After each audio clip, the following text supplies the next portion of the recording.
এয়া মোৰ বান্ধৱী সানিয়া। ডিউটি জেগাৰ পৰাই ভিডিঅ'টো আৰম্ভ কৰিলোঁ। Good evening everyone. ইভিনিঙত মই ডিউটিলৈ আহিলোঁ আৰু এতিয়া সন্ধিয়াৰ বাবে ভাত শাক বনাই আছোঁ। যিহেতু মই কুকিং কাম কৰোঁ, ৰান্ধনি কাম কৰোঁ যিহেতু, সেয়েহে মই ভাত শাক বনাব লাগে। আৰু এইটো চাইডে মই বনাই আছোঁ চেৰি জেম। আজি জেম নবনাওঁ, মাত্ৰ মই এইখিনি চেনি আৰু চেৰিখিনি বইল কৰিছিলোঁ, তাৰপিছত পানীখিনি উলিয়াই দিছোঁ আৰু এইখিনি তেওঁলোকে গৰম পানী নহবা ঠাণ্ডা পানীৰ লগত ব্যৱহাৰ কৰি খাব পাৰিব।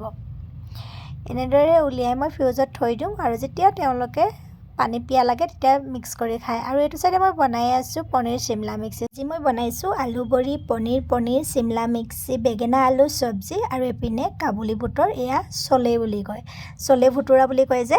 আৰু তেওঁলোকক আজি চলে ভুতুৰা নোখোৱাওঁ বাৰু, আজি মই আলু পৰঠাৰ লগতে খুৱাম। আৰু তেওঁলোকে আলু পৰঠা খাই বহুত বেছি ভাল পায়, সেয়েহে কেতিয়াবা সন্ধিয়াও খায়। আজি এয়া আলু পৰঠাকে বনাই দিলোঁ। এইপিনে দেখিছে নহয় আলু পৰঠাটো সুন্দৰ কৰি মই তেলটো অলপ কম লগাইছোঁ আৰু তেওঁলোকক দিলোঁ। আৰু আজি আমি সন্ধিয়ালৈ আলহী খাবলৈ আহিলোঁ, মানে আলহী ঘৰলৈ আহিলোঁ। আৰু এইপিনে আমাক চাহ দিলে আৰু এতিয়া তেওঁলোকৰ ঘৰতো বনোৱা কোনো আৰম্ভ কৰি আছে, যিহেতু আমি ৰাতি আহিছোঁ আৰু এওঁলোকৰ ঘৰলৈকে আহিছোঁ আমি। কিন্তু মই ছ'চিয়েল মিডিয়াৰ জৰিয়তেহে চিনি পাইছিলোঁ।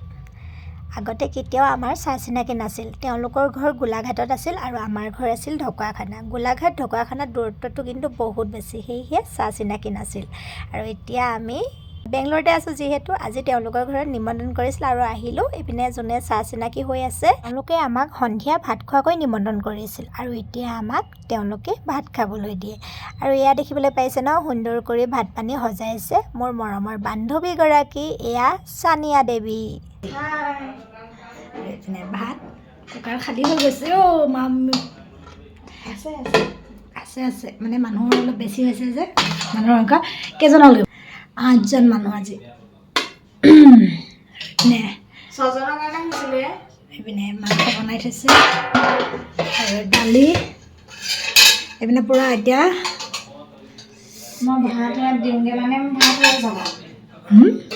মই ভাত ইয়াত দিওঁগৈ মানে ভাতটো মানে এইটো হৈ যাব।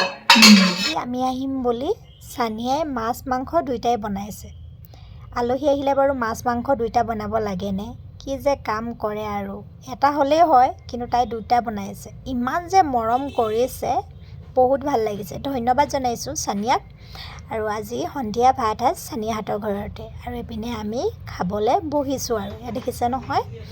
আৰু ফেচবুকৰে যে চিনাকিসকলে ইমান যে মৰম দিছে, তাৰ বাবে মই অশেষ ধন্যবাদ জনাইছোঁ। আৰু লগতে ছ'চিয়েল মিডিয়াকো ধন্যবাদ জনাইছোঁ। আজি ছ'চিয়েল মিডিয়াত এটা আমাক প্লেটফৰ্ম দিয়াৰ বাবেহে আমি আজি এনেদৰে অচিনাকি সকলকো আপোন কৰি এনেদৰে তেওঁলোকৰ লগত হাঁহি মাতি ফুৰিব পাৰিছোঁ। আৰু তেওঁলোকৰ ঘৰত আজি আৰু 2জন আলহী আহিলে, তেওঁলোকৰ লগত সকলোৱে মিলি ভাত খালোঁ আমি।